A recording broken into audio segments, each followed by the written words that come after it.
back to my channel. Today's episode 5 of the Post-Grad Conversations. Today we're talking post-grad depression, depression surrounding graduation, depression surrounding college in general. Episode 5, still going strong, excited, good things, good things. Cheers! Woo!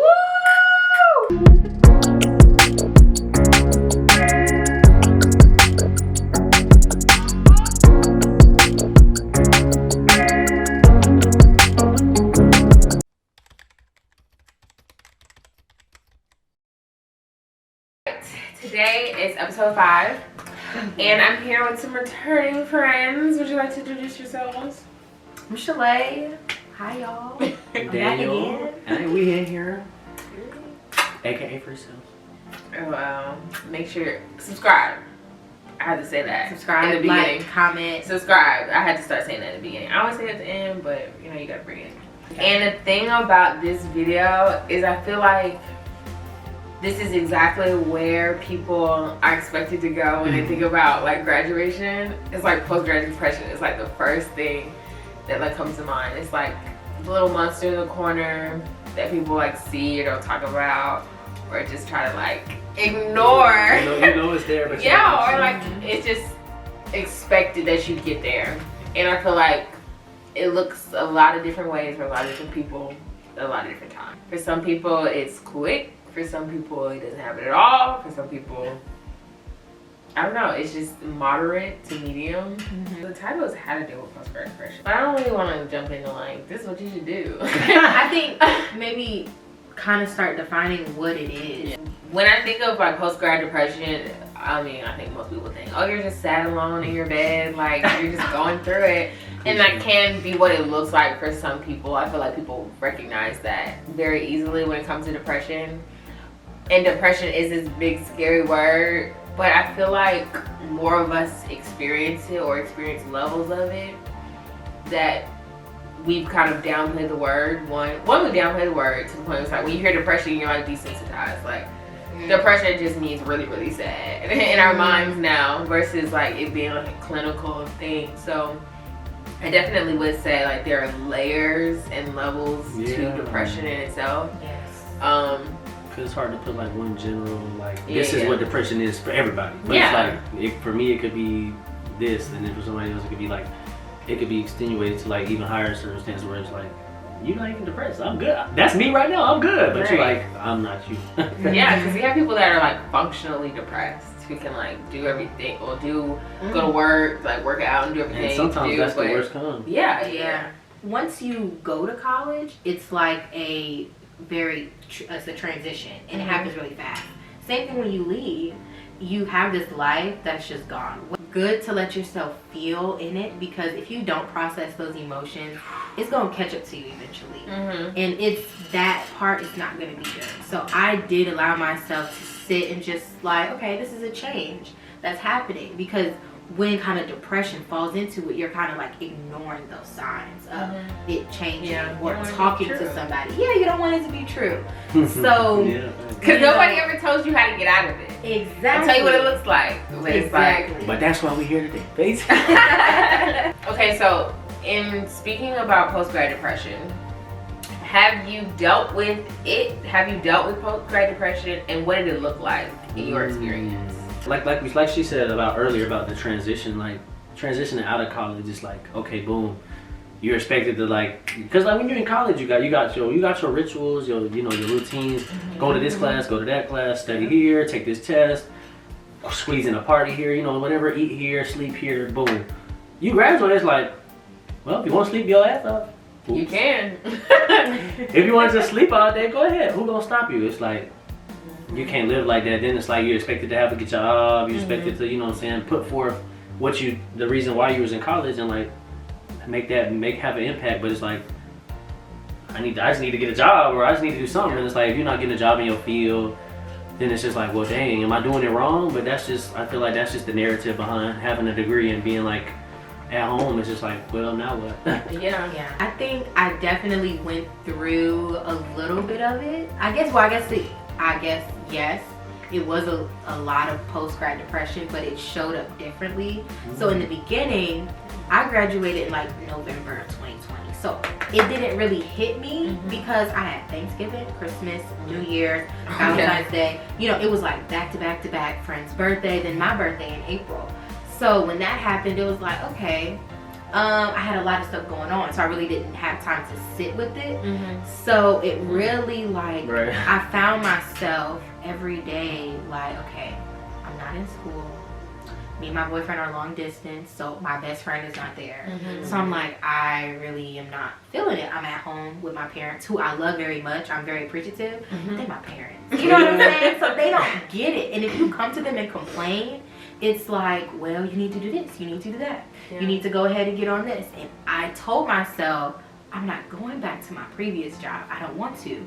It don't have to be something, you know, immaculate after, but I wanted a change. And I told myself that every day. I was sitting in my room, I did it, and then I was broke enough, because when you're broke enough, you desperate enough. You get creative. So I was broke enough, I was like, yeah, I'm going back to my old job. So I went back to my old job, and I was very upset about it, but then I had to get out of that. Like, give yourself some grace, it's okay.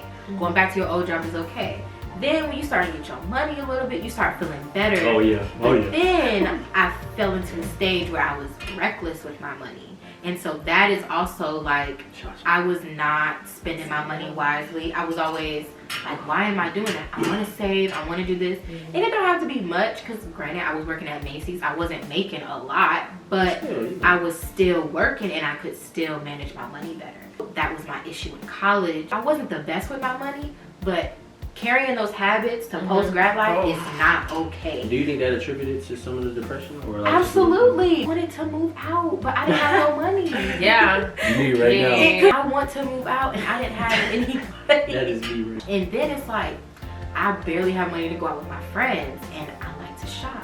So I was spending money. I'm telling you, retail therapy, it helps temporarily, but y'all do not buy all your pockets be hurting permanently. Permanently. Definitely lots of different stages, but then once I started budgeting, found out that I was able to be more disciplined, I kind of rose from that. What also helped was May, because my friends came back home. I'm telling y'all, they was all at school. I was home for a whole semester, going to the dentist, and yes, I'm on my parents' dental insurance. Milk that while you can. By the way, milk the insurance as long as you possibly can. Boy. Hey, but I did end up finding balance. You will end up finding balance, but you're gonna go through it. Like, you're going to go through all the trials. You're gonna find it. And it's gonna show up in so many different ways. Like, you might not be like, oh my gosh, I feel so depressed, or, you know, in your room all the time, but it's going to carry with you, and you just have to really sit through your emotions and figure out why you're feeling that way, because it's also some things that you can fix. Like, me just fix budgeting made me feel a lot better. In your depression discovery, about how many months post grad would you say you realized? Well, about the time when you realized, something's not right. Like, I'm not okay. Definitely by Christmas time. Okay. For sure. The following year. No, the same. Because I graduated in November. A month later, yeah. So I was like, yeah, Shalae, girl, you don't have to get this, because I'm pretty in tune with myself. When I know I'm tripping, I'm tripping. I could be like, okay, girl, you was kind of tripping then. So like, I noticed, like, I'm not happy. I am not happy, and I don't have nothing to complain about. It'd be different if I had something to complain about, but I didn't, and I just couldn't figure out, like, why aren't you happy? You did what you were supposed to do. You even graduated earlier. You graduated with the second highest GPA. What is wrong with, why don't you feel happy?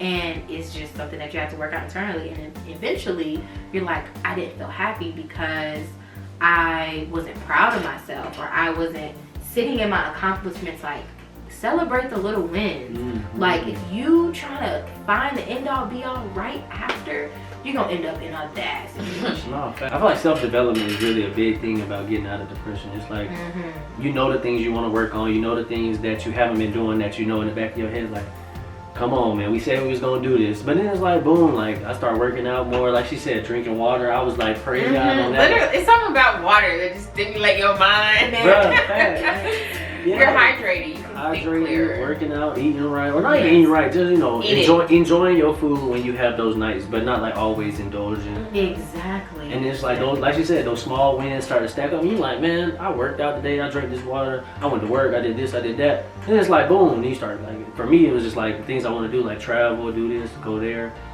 You say you want to do it, do it. People always say like, anxiety is thinking about the future. Mm-hmm. And depression is thinking about the past. Mm. So, like, no, don't quote me. I think a lot of times the depression comes in when you have this visual of your reality, especially coming out of college. You're like, oh, I'm gonna live this life. I'm gonna do this. Straight up. And when things don't start to match up, you start to be like, well, how am I gonna get there? Like, how? Yeah, bridging the gap. Yeah, how am I gonna? How did I even think that I was gonna get there? And then you start questioning yourself. You start falling in this spiral of like, is it even possible? Can I do it? And I feel like now I'm at a stage where I have my days where I'm literally like, I don't know how I'm gonna do this. Like, I don't know how I'm gonna do this. I don't know what to do next. And then I have days where I'm like, the world is in my hands. Like, this is all up to me. Mm-hmm. And what happens is those days are usually back to back. And it's really hard for me to just like really gauge how I'm feeling. Mm-hmm. Because like one day I'll be like, oh my God, like my life is falling apart. Like I don't know what to do. Oh, no. And then the next day is like, I got this. And then the next day is like, no, you don't. You thought you had this. And then the next day is like, no, we're doing okay. Mm-hmm. It's just, it's hard for me to gauge. I just feel like I'm at the delusional point a little bit. But life is delusional. Like, and you have to fake it till you make it. Yes. So if one day it's not it, all right, well, you sitting in that. But the next day, it's like, you know what? Okay, this is gonna be good. Get that stuff done in that day, because you don't know what tomorrow's gonna bring. That's true. And I like to think of it like, so I feel like things are getting worse. So that's a good sign, because they say things get worse before they get better. Okay. Like, I don't know if that's actually reality. I mean, it is. But that's how I'm preferring to look at it. Like, depression is like a season. For some people, it's a season. Some people it's some people it's longer, to the point where you know you need help. Mm-hmm. You can't pull yourself out of it. Sometimes you get a little too deep. Have you ever experienced a point in your life where you felt like maybe I might need a little help? Like maybe I'm a little too deep into this. Sometimes you don't even know you in that darker place. Yeah. Like, has anybody ever been like checked up on you and like, yo, I've noticed, and it kind of made you realize? No, facts. It was almost life changing. Like I was like just sitting there like at my apartment just chilling, and then like one of my old mentors just called me out of the blue. He's like, what you been up to, man? Where you working at? I was like, I'm just working at this little pizza spot, you know, just something to fill my pockets up. You know, I'm just, you know, I was out in Statesboro just chilling. You're like, bro, I can get you a job making $5 more than what you're making right now. I got you a job tomorrow. I said, huh? He's going, yeah, they pay your food, they pay your housing and all that, and you get to travel. I said, are you lying? He's like, bro, just come on. I was in, where was I? I was in Wisconsin in like 2 days. I was like, how did I not know I needed this? And it was just like being out working, active, not just stuck in what I was doing. Like I said, those routines and rituals, you just wake up and, you know, do the same thing you was doing. It's like, this is what I know. This I'm safe. Well, safe, but like you stuck in your depressive state, and it's just like, that's your new normal. So you stuck in it, and it was just like, wow. Then my eyes got open. I'm like, what? I can travel. I can do this. I can do that. And I don't make any. Yeah, because I feel like I feel like when you get sad, it's normal to self-isolate. Because you just like want to be away from everybody that's happy and positive. Because like I'm not on that level. Yeah. And when you self-isolate, you kind of like remove the other positive voices. So now you're just hearing negative shit in your head. Absolutely. All on replay over and over again. And then when you you self-isolating, all you got is social media. Yeah, and you're TV. seeing all positive things or negative things depending on what you're looking at, and you're just like, that's not my life. I want that, but I can't have that. Since I can't have that, I'm just gonna be alone and be by myself, and I'm not gonna bother nobody. And then it just The worst thing if you go through like post-grad depression is comparing yourself to others. That's not gonna help your situation.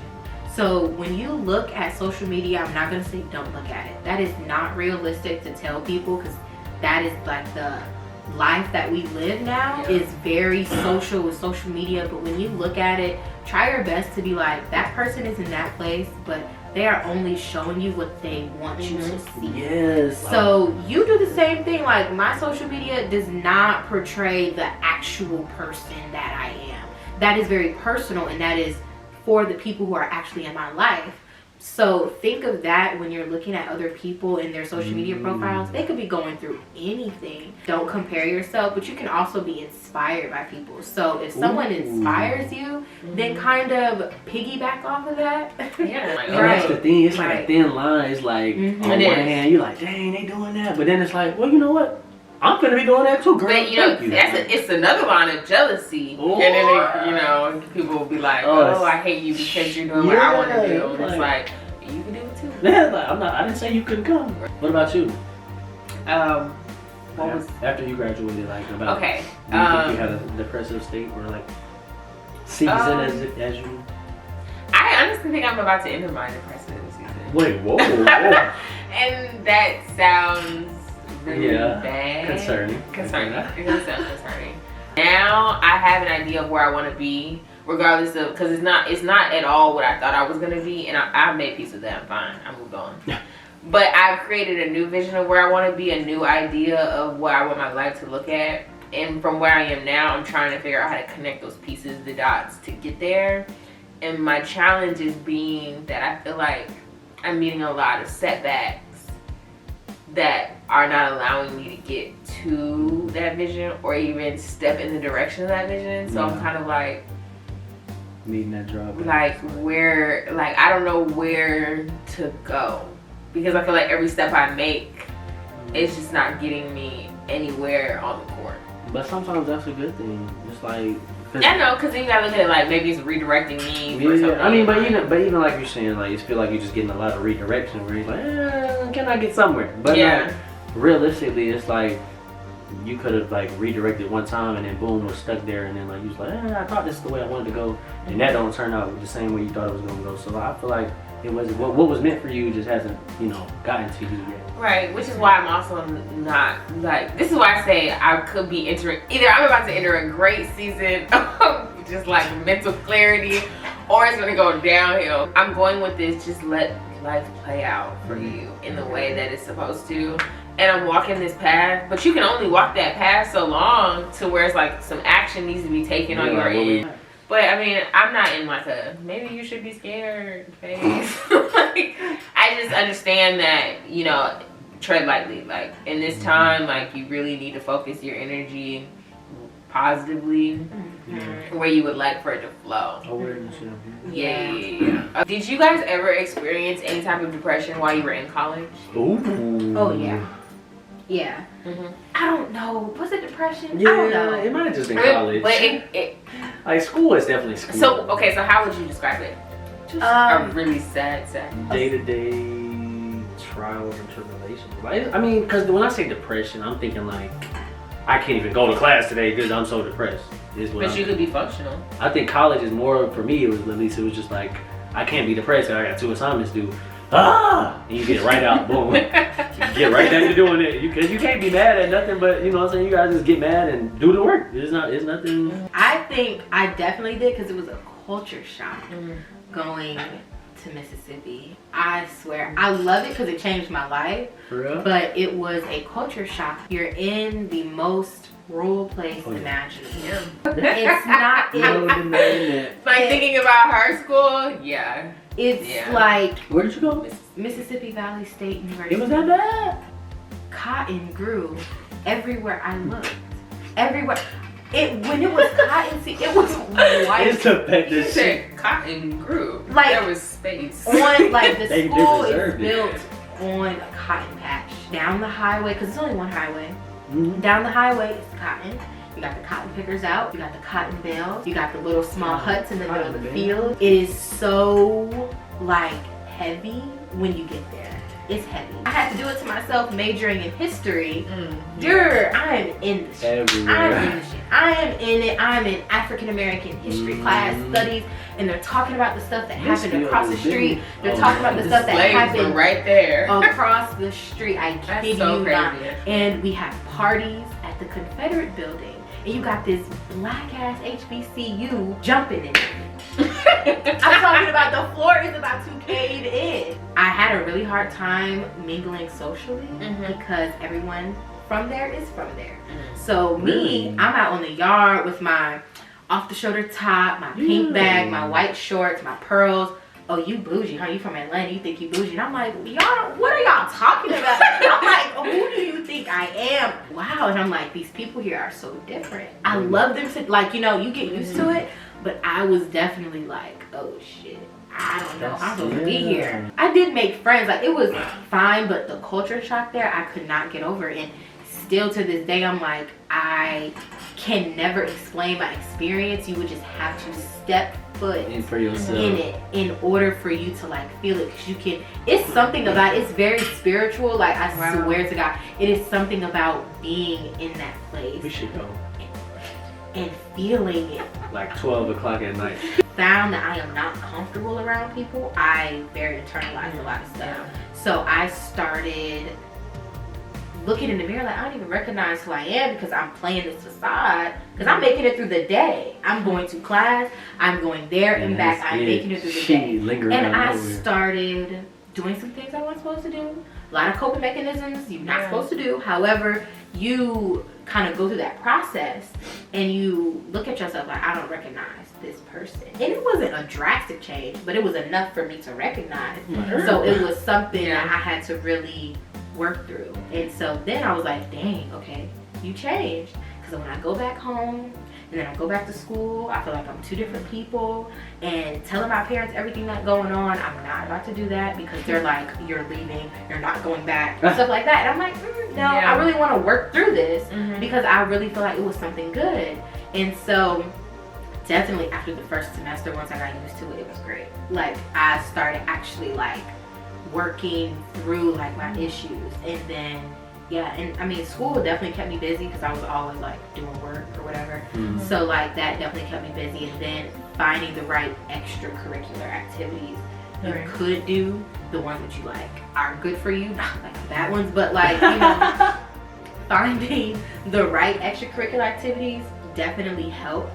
And then I just was really living my life. Definitely was happier than I ever been, especially coming back home after graduation and seeing the difference. It's like, I need to go back. I appreciate it. You start appreciating it more. Exactly. During COVID, when they shut campus down, you had the option to go back.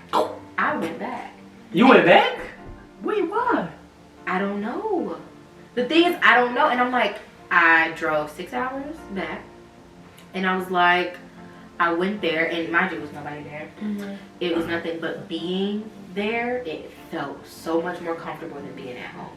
It was insane how comfortable. It's because your reality has shifted. Bingo. A part of me misses it every day a little bit. And it's weird, because how can you miss this place that's so, like, not developed? Traumatized. Because it developed you. In Georgia, because going to our school. Oh my gosh, I'm so glad you said that. Go ahead. It's crazy because I did not want to go to that school. I wanted to go to North Carolina A&T, and that was my number one choice. This is great. It's fine. The culture is very strong there. It's just different. And when you 18, 19, you really don't like different. Especially when I thought I was settled in myself. When I went through high school, it was like, okay, I learned all my lessons. I'm not gonna be that person no more. Then you change again. Oh yeah. You change again. Transformation. What? And now, almost 23, not the same person I was in college. And I barely just like, I graduated a year and a half ago. Like, it's not that big, it's not that much, but like, you change again. So when you said that while you were there, it just felt more at home. I have this theory. So when I was away at school and I had like my own place, my own apartment, like you're navigating life on your own terms, you're essentially paying for everything, you're handling everything yourself. And it's like coming home, I would always realize that every summer that I came home from college, it always felt like a step back. And I think it's because when you're at college, when you're away and you're by yourself, you literally have to trust yourself to make decisions for yourself to move forward. And like that's subconsciously all your energy is like, okay, we got this, we can figure it out, we can handle it. But back home, it's just so different. It's not like, oh, I have to figure this out because it's like I'm at home.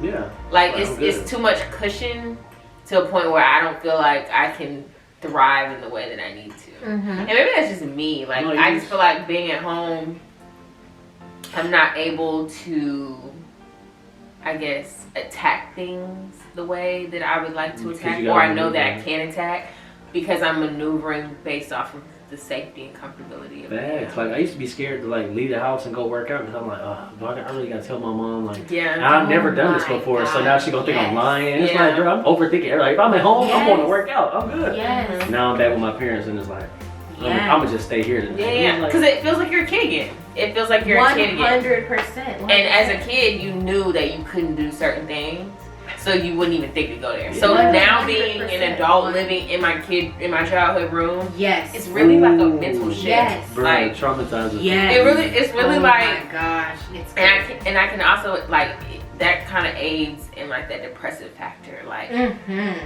you're like, you feel trapped because you're physically in a world that you used to be in years ago and had a completely different mindset about. So now that you're back in that physical space, if the years prior you felt trapped, that didn't go nowhere. Have you seen the Adams Project? No, I haven't. Don't watch it. It's on Netflix. Ryan Reynolds. Oh, yeah, that's on my watch list. Is it on my watch list? Yeah, but it's almost kind of like it almost ties into what you're saying, but they'll know when they watch it. It just feels like I'm reverting back to a space that I don't know. I think it differs for different people, but I can definitely see how you felt more comfortable in a space that you weren't comfortable in before, but grew like, and like I now looking back on it, I love the school I went to. I love everything about it now. And it's crazy because I'm like, I really just sat up here and kind of talk bad about it. But like that's what you do when like you grow. Like that's growth. You know what I'm saying? Your outlook changes. When you're in like your depressive episode or like your phase, change the physical things around you and you're going to be surprised how mentally it is going to change. It's going to shift. Because you can just change the bedding. You can change the colors of your room, like do something, especially if you're physically in that space. Your physical space has a lot to do. You have to change it, and creating a routine, doing something. At least I'm going to do this one thing every day, or I'm going to set a schedule. Have something that's so sedentary, and eventually you're going to work yourself out of it, and stuff is just going to naturally come to you. And then you're going to look back 3 months down the road and it's like, wow, I was in a much worse place than before. But now that you are actually kind of making the effort to like get up and like, I'm not gonna be like Kim Kardashian, get your ass up and work. Not get over here. Like, no. What? Are we living in the same world? Appreciating it could be a lot worse.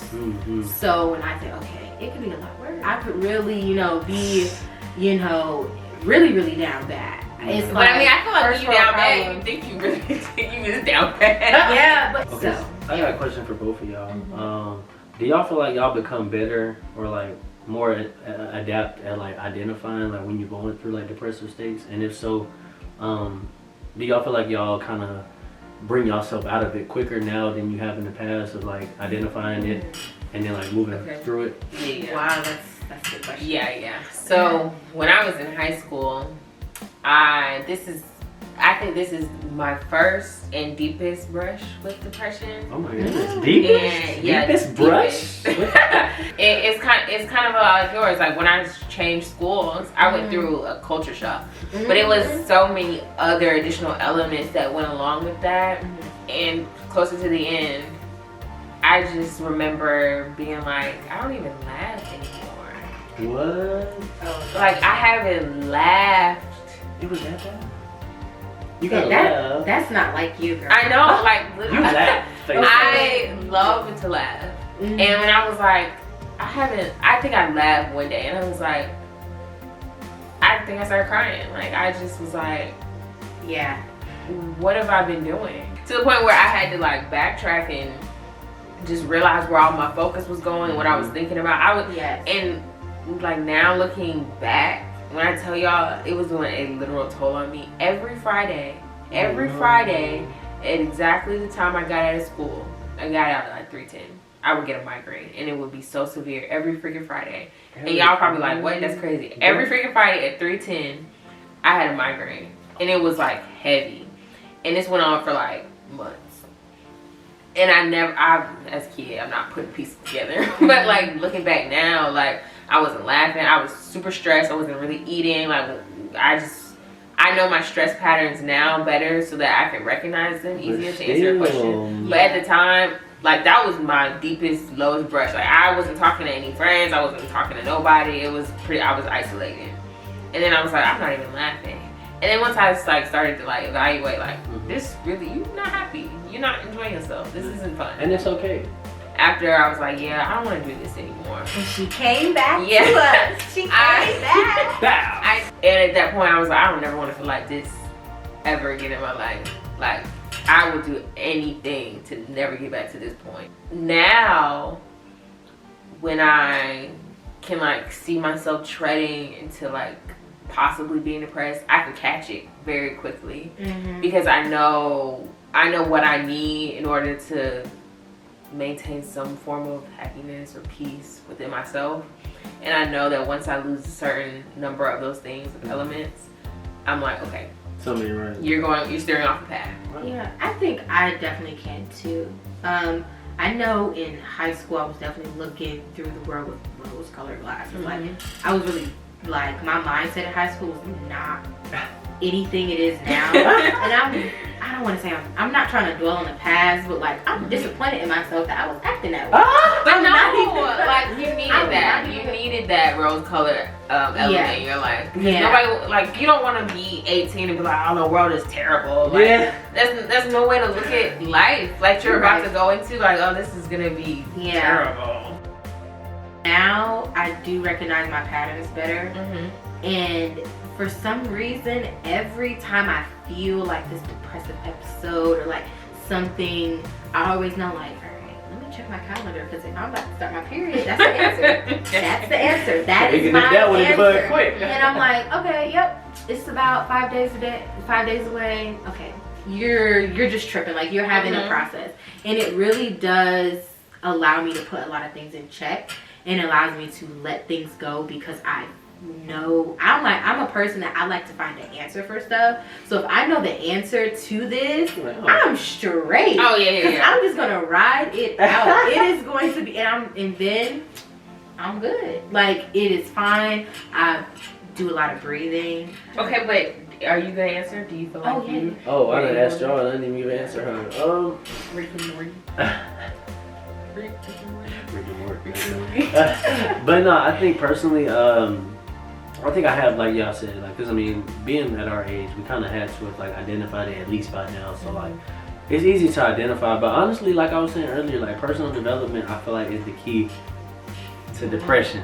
Personal development, because even if you yourself feel like you're improving, then you're the one feeling the depression. So it's like if you have these improvements that are going on in your life, you see success in your own path, and you attacking it every day, you initiating it. Hopefully coming out post-grad, and if you are experiencing any post-grad depression, I would hope that you will be able to recognize a difference in your mood, and how you're feeling about yourself, about the world, about life in general. I would hope you would be able to recognize the difference that you feel. Once you recognize it, I mean, I think, step one is acknowledging. Acknowledging that there's a problem, and then it comes to how do you pull yourself out? Because obviously that's, I guess, the next step is you trying to do it yourself. And how would you guys say that you pulled yourself out of your depressive episodes or depression in general? Like specific things, like actual practices and habits that I. Yeah, you could. Yeah. You can generalize it. Like Shalae said, sitting is real good. Because Yeah. you obviously kind of already doing it when you're depressed. You just like, you self-isolate, you just sitting in it. But like, when I mean sit in it, I mean like, you gotta like actively think about it while you're in it. Like, wow, Yeah. I'm depressed right now. Am I okay with this? Am I really just gonna sit here and be depressed? Or am I gonna like, be proactive and make something happen? I would say a lot of when I'm going through things, when I'm going through mental things or emotional things, I like to trace it. So I like to isolate to trace the emotions or like mentally where I am. For example, like if I'm depressed and I'm like, oh wow, like I realized for the last couple days or weeks I really haven't been doing what makes me feel good. So then I start to trace like, okay, when was the last time I did something that I felt good about? And then I'm like, okay, that was the last day, the last time, and then this happened, and then that kind of set me off. What about this incident is triggering me? And then I like to trace things back because I like to get to the root of the problem. I would say sitting in it and like evaluating and tracing it back to the trigger has helped me a lot in pulling myself out. For me, what helped me was find something new that you liked and that you enjoyed. Oftentimes when you're depressed, you have a very limited mind scope. You're just so in your head. Yeah.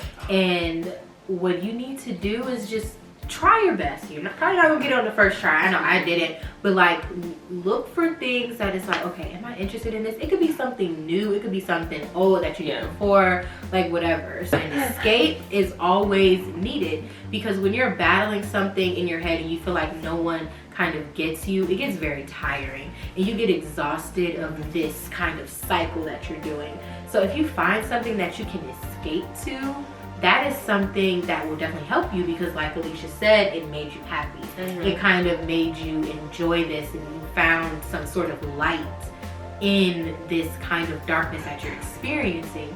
This is a step towards something better because I know that I'm allowing myself to feel joy. I'm allowing myself to enjoy stuff. So now, what do I want to do next? Now you're open to the thought of something new because when you're depressed, you're thinking about all the old stuff. You're thinking about the stuff that happened. You're thinking about the stuff that you're going through now and it's not good. Like you want to think about something positive and something that stimulates your brain and your heart and your soul because depression is darkness. You need some kind of fire, some kind of light inside of you to battle it. Yeah, something to like activate some happiness for sure. I think that you should find a hobby where you're building or creating something because don't quote me on these. The endorphins, maybe. Endorphins. Sound right. Sound right. So endorphins that you release. Google check. Google check that so I can fix it up. The process of creating something and building it the endorphins that it will send to your brain are really. How do I say this? It's a good thing because it will motivate you to want to keep going. You creating something is allowing you to see it from start to finish. It's like yourself. You're like putting in time and energy. You see how things develop over time. Like I think that you should have a hobby where you're building, producing something from one step to another so you can see the change. Like watching a TV show is nice, but at the end everybody's always sad because you're done. Right. But like if you knit a blanket, like you'll be able to be like, I took pride in this thing that I've created over time.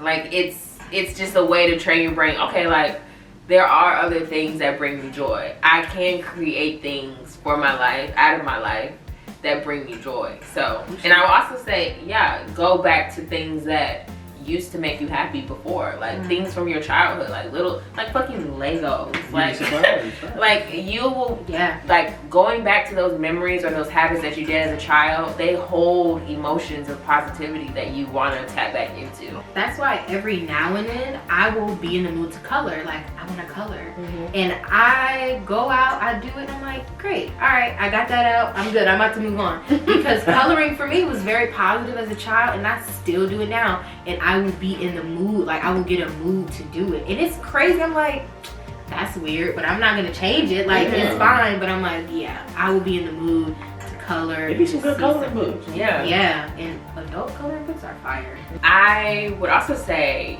you should definitely talk to somebody. Whether it's a therapist or even just your best friend, just let somebody know that you're dealing with these emotions, because it makes them more real. And once things are made real, it's easier to deal with. It's easier to seek help. It's easier to get feedback. Like, once something has been identified, one, you have somebody who is externally accountable for how you feel, because somebody is now aware of it. So now hopefully they should be mentally tracking it as well. Yeah, if you're telling the right people, they'll make a note of it in their head, and they're like, okay, well, now I'm aware of this. I can check in on them, make sure that they're good. Like, if something happens and somebody knows what's up. Yeah. And two, it kind of releases the stress of holding all of it in yourself. Because it's like, I feel like when we go through stuff, we hold it all in, and then it's like once you say it out loud or tell somebody, it's out in the world. Like, it's released from you, and it's not saying that it's gone. It's just now you don't have to do it alone. And we always feel like we have to do everything alone, especially in the depressed stage. Yeah. And if you can't talk to anybody, write it down. You can keep it, rip it up, burn it, whatever you want to do. I know we did the whole writing our feelings down on plates, and we smashed them. Ooh, wow. That was like, nice. Like something that really can free yourself from it. Yeah. And it was like crazy. We was crying in the car and everything. It was raining. We was crying.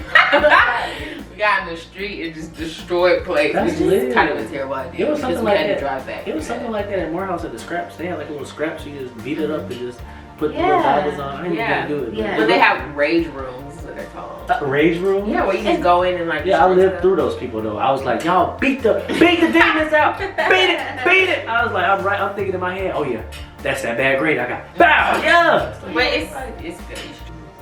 Don't avoid it. I know, like, we're giving you all this good advice and all the signs, but don't avoid it, because I don't want to say it's gonna happen to everybody, but it's gonna be a transition. So be prepared for your transition. That senioritis is real in college, so you'll get the senioritis before. So be prepared for your transition. Don't try to, all right, I'm gonna make sure I'm not gonna go ahead and be depressed. I'm not gonna be in this bad stage after college.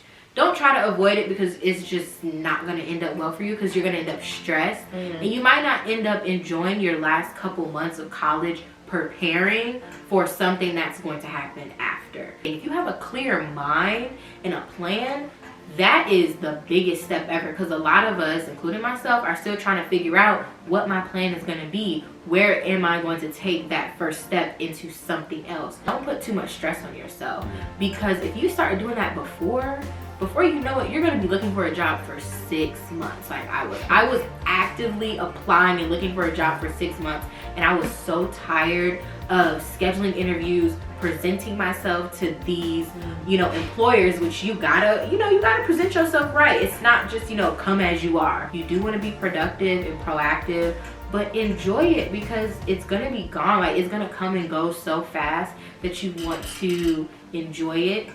And you don't want to prepare for a bad time or prepare for something, because you cannot prepare for post-grad depression, because it's going to show up in a way where you never thought it was going to.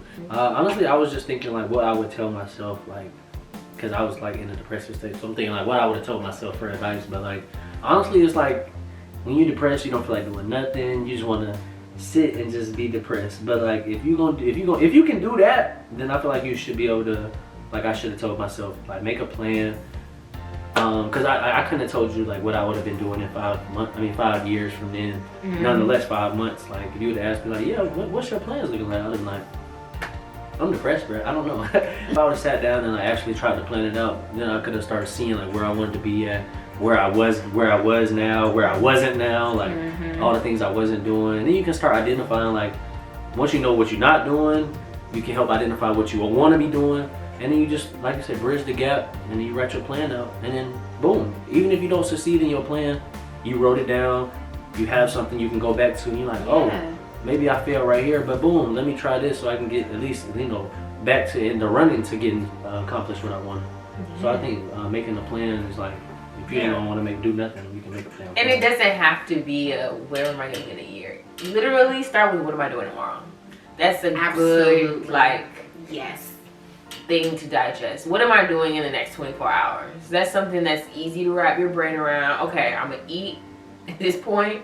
Okay, I may go outside for a little bit at this point. All right, I may text a friend. Okay, and it's coming. Like, it's gonna be right tomorrow. Just get in the habit of making plans that you intend to follow through with. Don't try to force yourself to not be depressed.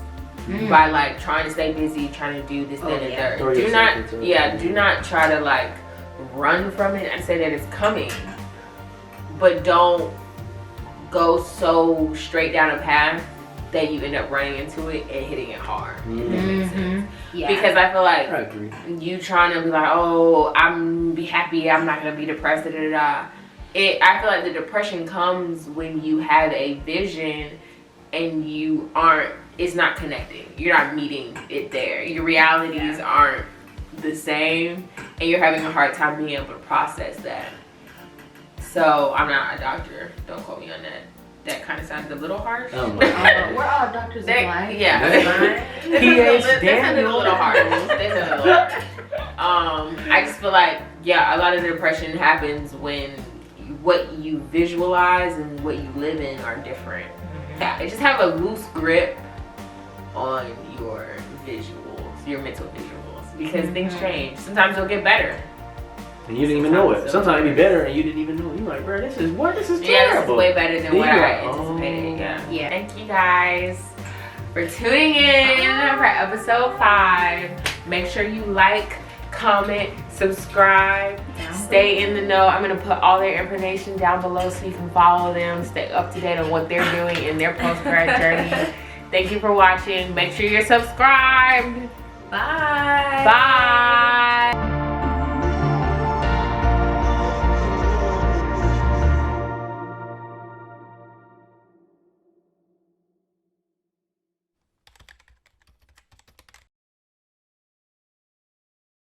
You are killing me. Am I? It's great. It's great.